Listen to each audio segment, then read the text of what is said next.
আজকে আমরা নিজেদেরকে মুসলমান বলে দাবি করি, নিজেদেরকে নবীর উম্মত বলে দাবি করি।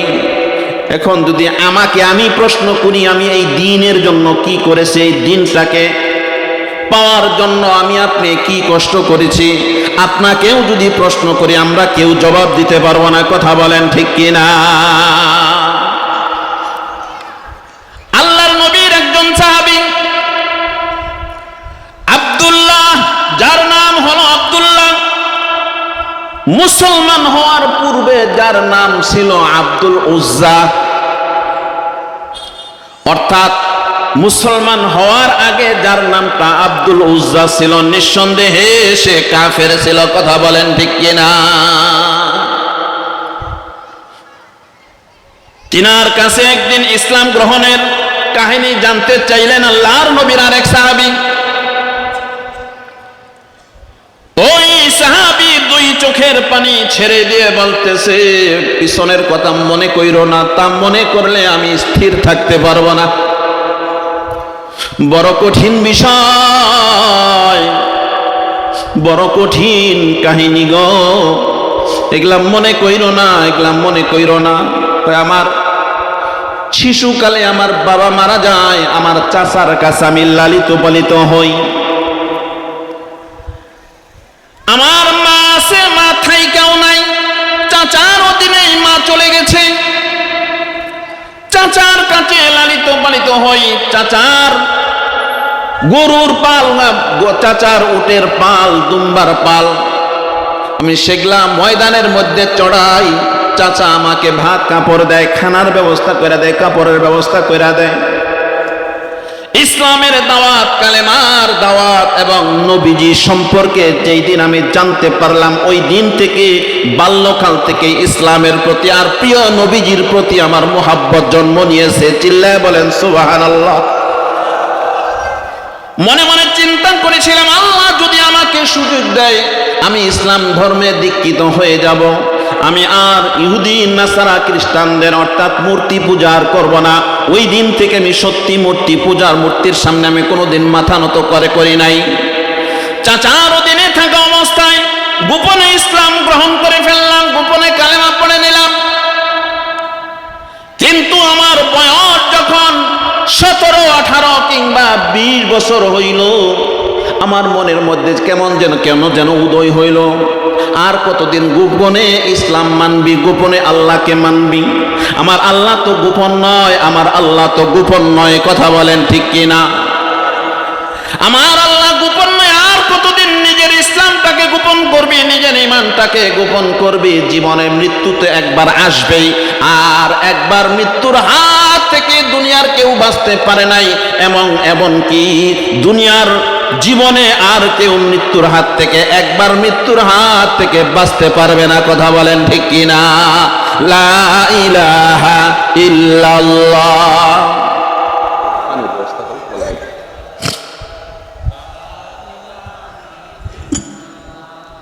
লা ইলাহা ইল্লাল্লাহ।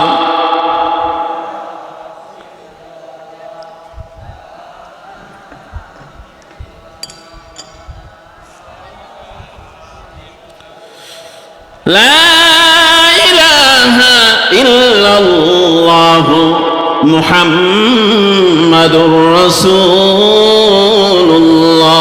সবাই বলি সাল্লাল্লাহু আলাইহি ওয়াসাল্লাম। ও বন্ধু, মনটাকে একটু নরম করে শুনেন।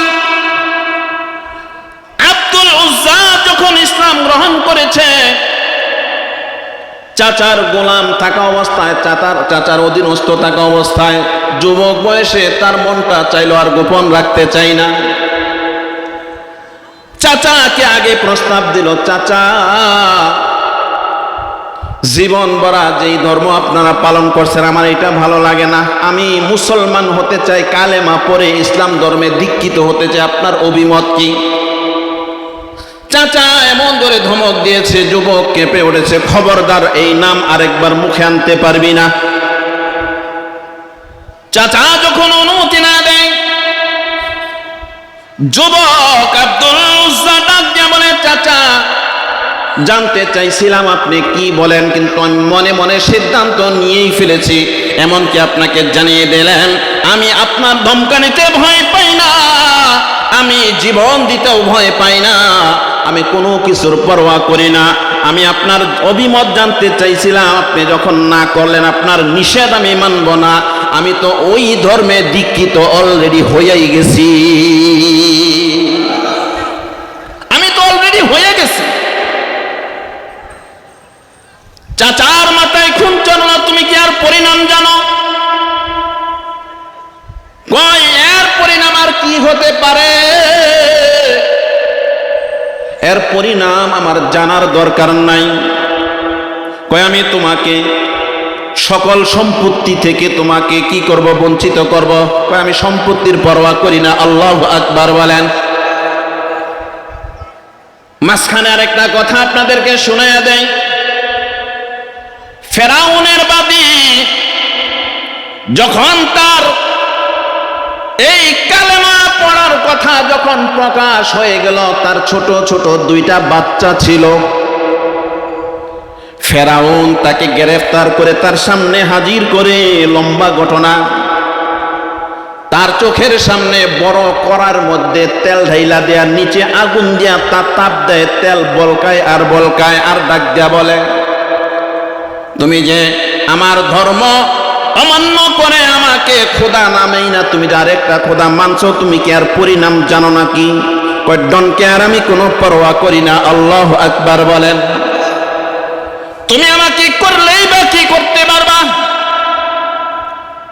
কয় তোমার এর জন্য বড় মাসুল দিতে হবে। কয় তাও পরোয়া করি না। কয় তোমাকে সহ তোমার এই দুই বাচ্চাকে এই ফুটন্ত করার মধ্যে তেলের মধ্যে চড়াইয়া দিয়া ভাজি করে ফেলবো। কয় আমি পরোয়া করি না, পরোয়া করি না, তুমি যা ইচ্ছা তাই করতে পারো, কিন্তু জীবন দিতে পারি, বাচ্চা দিতে পারি, সব দিতে পারি। ভিতরে যে আল্লাহকে প্রবেশ করাইছি, আল্লাহর কসম, ওইটাকে কোনোভাবেই আমি বের করতে পারবো না। সব দিয়া দিব, কিন্তু ঈমান দিতে পারবো। চোখের সামনে মুহূর্তের মধ্যে 5 বছরের বাচ্চাটা টান দিয়ে মায়ের কোল থেকে টান দিয়ে নিয়ে টকবগে ফুটন্ত তেলের মধ্যে উঠাইয়া দিছে।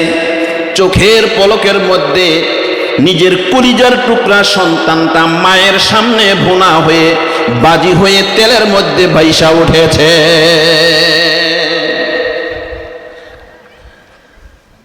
আবার সুযোগ দেয়, আরেকটা অপশন তোমার জন্য আছে। কয় কি অপশন? এখনো সময় আছে, আমাকে খোদা বলে মানো, আমাকে রব বইলা স্বীকার করো, তোমাকে ছেড়ে দেব। তোমার কোলে যে আরেকটা বাচ্চা রয়েছে এটাকেও ছেড়ে দিব। কই আমি একবার যা বলেছি বারবার রিপিট করতে পারবা না। কসম বিল্লাহ, সব দিয়া দিব, কিন্তু ঈমান দিতে পারবো না। মায়ের কোল থেকে দুধের বাচ্চা টান দিয়া নিয়া জ্বলন্ত কড়ার উপরে উঠাইয়া দিছে। বাচ্চাকে যখন ফিকা মারে, তেলের মধ্যে যখন ফিকা মারে, ছোট্ট বাচ্চার দিকে তাকায়া মা হাইসা দিছে। চিল্লায় বলেন আল্লাহু আকবার। এমন সেমর মার কোনোদিন দেখে নাই। ফেরাউন আশ্চর্য হয়ে গেছে। কই তোমার মতো মার আমি একটাও দেখি নাই। কই কেন? কই নিজের দুধের বাচ্চা তোমার চোখের সামনে তেলের মধ্যে উঠাইয়া ভুনা করে ফেললাম, বাজি করে ফেললাম, আর তুমি তার দিকে তাকায় তাকায় হাসলা। হাসলা তো হাসলা, রে কেন হাসলা? কই তোর তো ওই চোখ আর ওই কান নাই, যার কারণে। ওই চোখ আর ওই কান যদি থাকতো তাহলে তুইও হাসত। কই বুঝলাম না, বিষয়টা বুঝলাম না। কই বুঝবিও না, বুঝবিও না। আমার এই দুধের বাচ্চাটা যখন তুই আমার কোল থেকে চিনাইয়া যখন ওই কড়ার মধ্যে ফিকা মারস, তখন আমার ওই দুধের বাচ্চা আমার দিকে তাকায়া হাইসা দিয়ে বলে মা লা তাখাফ, ভয় পাইও না মা, চিন্তা করো না, লা তাহজান, তুমি পেরেশান হইও না, চিন্তা করিও না, লা তাখাফ, তুমি ভয় করিও না, মা জান্নাতে দেখা হবে। চিল্লায় বলেন সুবহান। মা ভয় পায়া ঈমান দিও না, সামান্য পরিমাণ বিচলিত হইও না, ভয় পাইও না, ভয়ের কোনো কারণ নাই, চিন্তা কইরো না। আসো, আমাদের সাথে আসো, জান্নাতের ভিতরে দেখা হবে। আমি তো দেখলাম তুই তো আমার মেয়েকে আগুনের মধ্যে ফেলাইলি, ফুটন্ত তেলের মধ্যে ফেলাইলি। আমি তো দেখলাম আমার মেয়েটা সরাসরি জান্নাতের বাগানে যেয়ে খেলাধুলা করতেছে। আমি তোর ওই ফুটন্ত তেলের ভিতরে আমি জান্নাত দেখতে পাইলাম, এজন্য আমি হাইসা দিছি, এজন্য হাসি, আমি বড় খুশি। কয় তোকেও ফেলবো, কয় ডোন্ট কেয়ার, কোনো কেয়ার করি না, কোনো ভয় নাই, কোনো চিন্তা নাই। যাকে ঢুকাইছি তো ঢুকাইছি, আর বের করতে পারবো না। আব্দুল উজ্জা মনে আছে আপনাদের? ওই যুবক আব্দুল উজ্জা ডাক দিয়া বলেন, যখন চাচা আমাকে ধমক দিল, আমি চাচাকে স্পষ্ট জানিয়ে দিলাম, চাচা দমকাইলে কাজ হবে না, কোনো কিছুতেই কাজ হবে না। কয় সকল সম্পত্তি থেকে বঞ্চিত করব, কয় দিয়া দিব, কোনো সমস্যা নাই।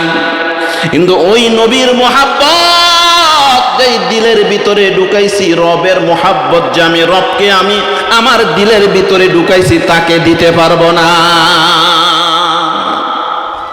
কয় তোর যে গায়ে কাপড় আছে, এটাও তো আমার দেওয়া, কয় এটাও রেখে দিব, কয় তাও দিয়া দিব, তবুও ঈমান দিব।